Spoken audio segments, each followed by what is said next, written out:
یہ اس وقت کا واقعہ ہے جب روئے زمین پر انسانی زندگی ابتدائی حالت میں تھی اور حضرت حوا کے بطن سے ایک لڑکا اور ایک لڑکی پیدا ہوتے تھے۔ ایک ساتھ پیدا ہونے والے لڑکے اور لڑکی کا نکاح دوسری مرتبہ پیدا ہونے والے لڑکے اور لڑکی کے ساتھ کر دیا جاتا تھا۔ حابیل اور قابیل یہ دونوں حضرت آدم علیہ السلام کے بیٹے ہیں۔ جب یہ جوان ہوئے تو دستور کے مطابق حضرت آدم علیہ السلام نے قابیل کا نکاح غازہ کے ساتھ، جو حابیل کے ساتھ پیدا ہوئی تھی، کرنا چاہا، تو قابیل اس بات پر رضامند نہیں ہوا کیونکہ اکلیمہ غازہ کے مقابلے میں زیادہ خوبصورت تھی جو قابیل کے ساتھ پیدا ہوئی تھی۔ حضرت آدم علیہ السلام نے قابیل کو سمجھایا کہ یہ اللہ کا حکم ہے، لہٰذا تم یہ بات مان لو۔ اکلیمہ تمہارے ساتھ پیدا ہوئی ہے، اس لیے وہ تیری بہن ہے، اس کے ساتھ تیرا نکاح نہیں ہو سکتا۔ مگر قابیل اپنی بات پر اڑا رہا۔ بالآخر حضرت آدم علیہ السلام نے ان دونوں بھائیوں کو حکم دیا کہ تم دونوں اپنی اپنی قربانی اللہ کے حضور میں پیش کرو۔ جس کی قربانی مقبول ہوگی وہی اکلیمہ سے نکاح کا حقدار ہوگا۔ اس زمانے میں قربانی کی مقبولیت کی علامت یہ تھی کہ لوگ اپنی قربانیاں پہاڑ پر رکھ دیتے تھے اور آسمان سے آگ آ کر انہیں کھا جاتی تھی۔ قابیل کھیتی باڑی کرتا تھا اور حابیل جانور پالتا تھا۔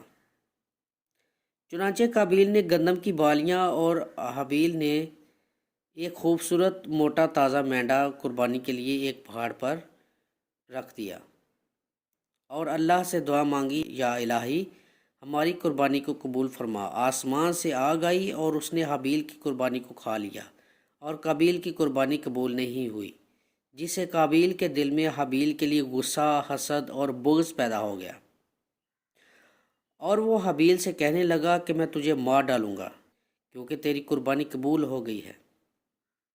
حابیل نے قابیل سے کہا، اللہ تعالیٰ پرہیزگاروں کی قربانی قبول کرتا ہے، اگر تو میرے قتل کے لیے مجھ پر ہاتھ اٹھائے گا تو میں تجھ پر ہاتھ نہیں اٹھاؤں گا کیونکہ میں اللہ سے ڈرتا ہوں۔ قربانی دے کر دونوں بھائی حضرت آدم علیہ السلام کے پاس آئے۔ آدم علیہ السلام نے فرمایا، اے قابیل، تیری بہن اکلیمہ اب حابیل پر حلال ہوئی اور تجھ پر حرام۔ قابیل اب مایوس ہو چکا تھا کہ اکلیمہ اس کے نکاح میں نہیں آ سکتی، اس لیے وہ حابیل کو مارنے کی تدبیر میں رہنے لگا۔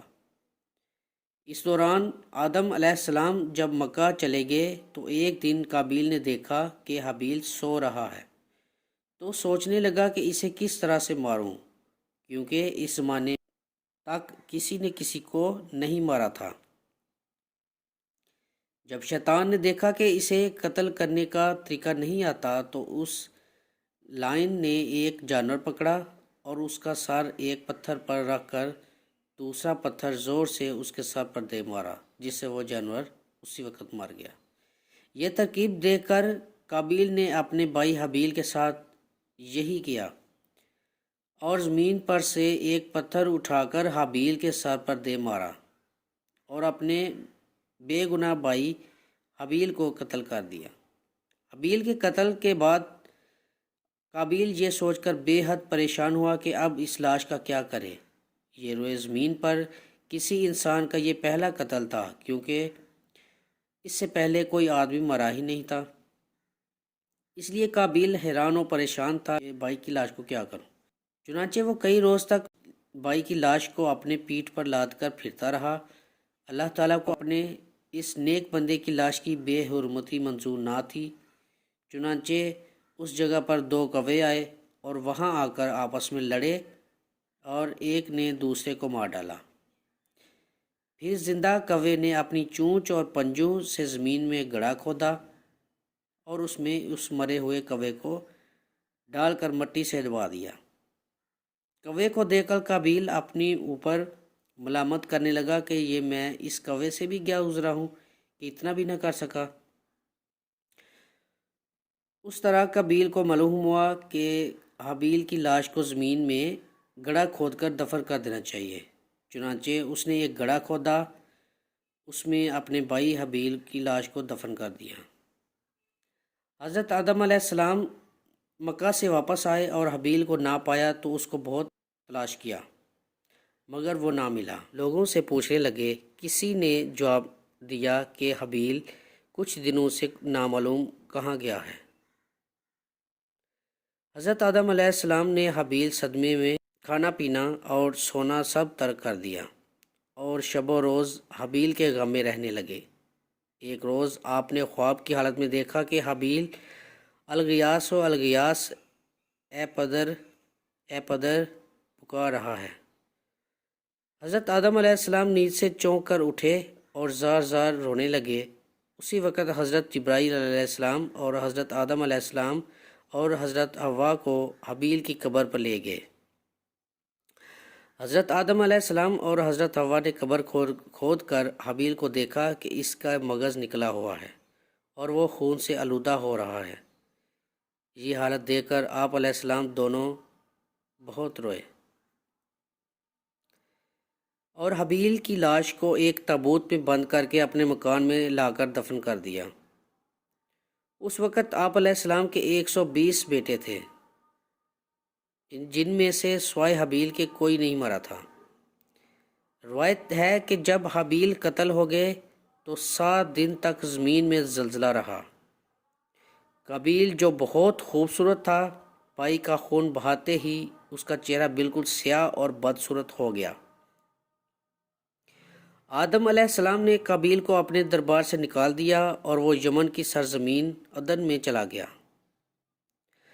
وہاں ابلیس اس کے پاس آ کر کہنے لگا کہ حابیل کی قربانی کو آگ نے اس لیے کھا لیا تھا کہ وہ آگ کی پوجا کرتا تھا، لہذا تو بھی آگ کی پرستش کیا کر۔